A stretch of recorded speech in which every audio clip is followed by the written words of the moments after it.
ABP live पर आपका स्वागत है। मेरा नाम है संकल्प और इस वक्त एबीपी लाइव पर जो मेहमान हमारे साथ मौजूद हैं वो बहुत ही खास हैं। खास इसलिए हैं क्योंकि एक बार नहीं, दो बार नहीं, बल्कि 3 बार राष्ट्रपति भवन तक का सफ़र तय किया है अपनी लेखनी के दम पर, और जितने भी धार्मिक ग्रंथ हैं उनका अनुवाद किया है संस्कृत से हिंदी और ब्रज भाषा में।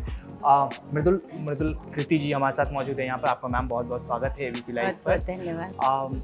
संस्कृत जब हम लोग देखते हैं, खासकर युवा वर्ग जब देखता है, थोड़ी मुश्किल भाषा लगती है हम लोगों को। और मुझे याद है कि जब पहली दफ़ा मैं स्कूल में था और एक हॉबी के लिए ही मैं गया था, तो वहाँ पर मैंने एक संस्कृत का श्लोक पहली दफ़ा पढ़ा था। ये शाम न विद्या न तपो न दानम न ज्ञानम न शीलम न गुणो न धर्म ते मृत्युलोके भुवि भारभूता मनुष्य रूपेण मृगाश्रयन्ति। जब मैंने ये पढ़ा तो मुझे इस भाषा से मोहब्बत हुई थी, लेकिन फिर बाद में मैं किसी कारणवश नहीं सीख पाया। आपका संस्कृत का सफ़र कैसे शुरू हुआ था? मुझे लगता है इसके लिए मुझे थोड़ा सा आपको पीछे ले जाना पड़ेगा, क्योंकि जो हमारी जो मान्यता है हमारी भारतीय संस्कृति की, वो जो गीता में अवधारणाएं हैं, जो गीता में कहा गया है, उसके लिए ये कहा गया है कि एक, और जब भगवत आप पातंजलि योग दर्शन पढ़ते तो वहाँ तो स्पष्ट लिखा है भाव प्रत्यय आता है। तो भाव प्रत्यय जो एक व्याकरणीय दृष्टि से भी देखे तो जैसे आप कोई शब्द होता है उसमें उपसर्ग और प्रत्यय लगाते हैं, तो भाव जो हो चुका और प्रत्यय पहले जो हो चुका, तो शायद मेरा भाव प्रत्यय जो है वो उजागर हुआ, वो उद्भूत हुआ, जो मुझे ऐसी प्रेरणा हुई कि मुझे शुरू से ही इसमें एक इतनी गहरी आसक्ति, इतना गहरा खिंचाव था कि कुछ भी हो मुझे ऐसा लगता था कि कोई चीज़ खींच रही है मुझको, एक पुकार सी अंदर से लगती थी एक वो। और जैसी मैं ग्रंथों को पढ़ती थी या ध्यान करती थी तो मुझे एक अजीब, बहुत ही विशिष्ट रूप से एक शांति मिला करती थी। तो धीरे इसकी यात्रा वैसे जहाँ से शुरू हुई वो दूसरी कहानी है, लेकिन हाँ, इन ग्रंथों ने मुझे खींचा, वही कारण है। ग्रंथों ने आपको अपनी तरफ खींचा और वहाँ से पूरा सफर शुरू। मैम, मैंने पढ़ा आपके बारे में कि शोध कार्य जो है आपने विवाह के बाद शुरू किया। शायद उस वक्त आपके बेटे जो है वो हाई स्कूल में भी पढ़ रहे थे, तो काफ़ी बाद में आपने इन चीज़ों पर शोध करना शुरू किया। तो मैं जानना चाहता हूँ कि परिवार का कैसा समर्थन रहा, किस तरह की एक, क्योंकि आप उस वक्त मातृत्व का कर्तव्य भी निभा रही थी और साथ में ये धार्मिक ग्रंथों पर शोध भी जारी था आपका, तो कैसा रहा आपका अनुभव और क्या कुछ आप बता पाएंगे? उस संदर्भ में कह सकती हूँ कि जब अपना मनोबल प्रबल होता है तो सभी बाधाओं को पार कर लेते हैं, और बाधा जैसा कुछ नहीं था लेकिन समर्थन जैसा भी नहीं था। तो उसमें कर्तव्य कर्म करते हुए जैसे स्वयं को निचोड़ना पड़ता है समय के लिए, तो कर्तव्य कर्म करने के बाद फिर अनंतर मैं किया करती थी।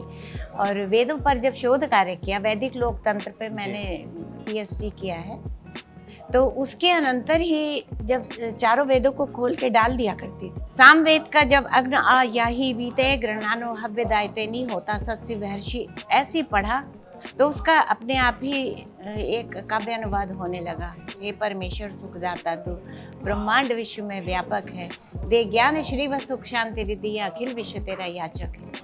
इस तरह करके फिर दूसरे का मन किया, तीसरे करके, इस तरह एक ही सांस में 7 का किया। फिर तो वो ग्रंथ ही मुझे बुलाने लगा। तो बस इस तरह तो वहाँ यात्रा की सामवेद की, उसमें 1875 मंत्र हैं। तो उसके लिए मैं कह सकती हूँ कि मुझे वो इतना महत्वपूर्ण लगा कि शोध के अनंतर मैंने जाना कि राजा का कर्तव्य है कि ऐसे सांस्कृतिक ग्रंथों को प्रोत्साहित करें। वो सूक्त मैंने पकड़ लिया, मैंने कहा बीच में समझौता नहीं।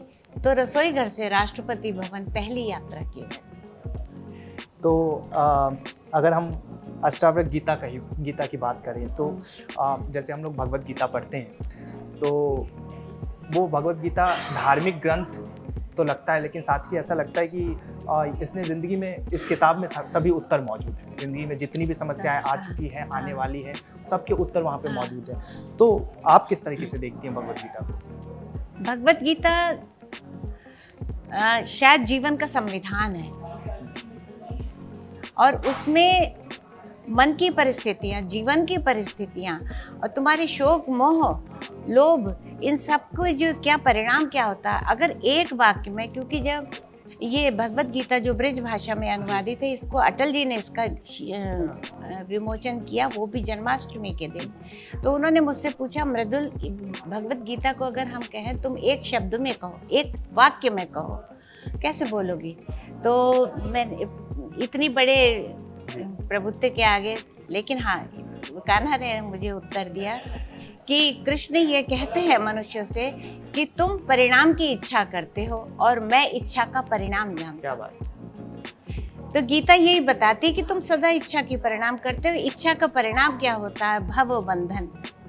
तभी वो निष्काम कर्म जो है वो प्रधानता लेकर आए। तो अभी आप और किन ग्रंथों के अनुवाद पे काम कर रही हैं? अभी आप और क्या, आपके प्लान्स क्या है कि कैसे? प्लान्स तो पहले ही इतने सारे हो चुके हैं। मैं सामवेद के बाद मैंने उपनिषदों का अनुवाद किया, क्योंकि ये भी एक तरह का इंटॉक्सिकेशन है। अध्यात्म भी एक दिव्य नशा है, मतलब यहाँ पुकार होती है तुम्हारी और तुम सत्य के इतने निकट पहुँच जाते हो, शाश्वती के इतने निकट पहुँच जाते। डिविनिटी वो नहीं है, उसको अल्टीमेट में चले जाते हो। It's a realm of reality. जो रियलिटी है वो उस तक जाने का ये सोपान होता है। तो उसके आगे तो कोई भी आनंद, सब फीके हैं। तो वेदों के बाद फिर मैंने उपनिषदों का अनुवाद किया। उसमें 9 उपनिषद, ईश, केन, कठ, प्रश्न, मुंडक, मांडूक, ऐत्र, तैतीस, श्वेताक्षर। तो 9 उपनिषदों का ये आप सोचते कितना विशद काम था। तो इसका विमोचन डॉक्टर शंकर दयाल शर्मा ने किया राष्ट्रपति भवन में। उसके बाद भगवत गीता का किया। भगवत गीता के बाद फिर अष्टावक्र गीता का किया। अष्टावक्र गीता, अगर मैं एक एक पंक्ति में इन ग्रंथों का वो बताती चलूँ, मेरे ख्याल से एक पंक्ति में ही सारगर्भिता आती है। अभी आपको गीता का बताया। उपनिषद क्या कहते हैं? उपनिषद कहते हैं त्यक्तेन भुंजीता। उसने सारी सृष्टि बनाई है। ईशावास्यमिदं सर्वं यत् किंचित जगत्याम जगत्तेन त्यक्तेन भुंजीता मा कृधा कस्य सिद्धनम्। त्याग करते हुए भोग, और ईश्वर की जो सृष्टि बनाई हुई है उसको वो आवाहन करते हैं, इसको भोगो। लेकिन वृत्ति क्या होनी चाहिए? इदन्न मम, ये तेरा नहीं है। 2 सिरे हैं, एक इदन्न मम, एक इदन्न मम। एक इदम मम, एक इदन्न मम। इदम मम संसार में तुम्हारे मतलब परा विद्या, परा और अपरा 2 विद्याएं हैं। तो जो परा ज्ञान, श्रेष्ठ ज्ञान है, जो श्रेय है, तो वो कहता है ये मेरा नहीं है, इदन्न मम। और जो परा है, अपरा जो है, वो ये संसार में ले जाती है, कहती है मेरा है। तो ये वृत्ति त्यक्तेन भुंजीता, ये मेरा नहीं है, त्याग करते हुए भोग, ये उपनिषद का संदेश है। तो इसी तरह अब अष्टावक्र गीता जो है वो संदेश देते हैं निर्जीव रहनी और निर्बीज करनी। रहो तो ऐसे रहो जैसे तुम हो नहीं, और कर्म करो तो ऐसे करो कि एक बीज भी ना जड़े। निर्बीज करनी और निर्जीव रहनी, ये उपनिषद, ये परम और चरम कोटि का वैराग्य अष्टावक्र गीता है, जिसको राजा जनक को उपदिष्ट किया ऋषि अष्टावक्र। तो ना ही वायु जल अग्नि धरा और ना ही तू आकाश है, मोक्ष हो रूपी साक्ष्य तू चैतन्य रूप प्रकाश है। आत्मा का ये स्वरूप बताया उन्होंने। तो ये अष्टावक्र गीता में ऋषि अष्टावक्र ने तो पंच तत्वों का भी निराकरण कर दिया। ना ही वायु जल अग्नि धरा और ना ही तू आकाश, पंच तत्वों से भी परे चिदानंद स्वरूप है। तो इस तरह इनमें जब प्रवेश करते हैं तो आप देखिए। बात धर्म पे हो रही है, धर्म पे आप भी सुनती देखती होंगी, अलग अलग तरीके की बातें होती है। धर्म का सही अर्थ क्या है? धर्म का अर्थ केवल आचरण और कर्तव्य है और कोई नहीं है। हमेशा जो उस सांप्रदायिकता और संकीर्णता में डाला तो धर्म ने ही अधिक विनाश किया, और इसके उत्कृष्ट और उदार स्वरूप ने संसार को जोड़ा है। जब आप शोध नहीं कर रही होती हैं तो आप क्या कर रही होती हैं? मैं कुछ ना कुछ हमेशा कर रही होती हूँ। मतलब वो अध्ययन से जुड़ा ही होता है? अध्ययन से, बिना अध्ययन के मैं रह नहीं पाती। कुछ ना कुछ चाहिए जी। मृदुल कीर्ति जी, आपने हमें समय दिया, हमसे बात की, उसके लिए बहुत बहुत शुक्रिया आपका। हम ये चाहेंगे इस वीडियो को देखने के बाद ज़्यादा से ज़्यादा लोग संस्कृत भाषा के प्रति जो है वो वही सम्मान, वही आदर दिखाएं और पढ़ें, समझें, और आपके तमाम अनुवाद के जो काम हैं उसको भी पढ़ें।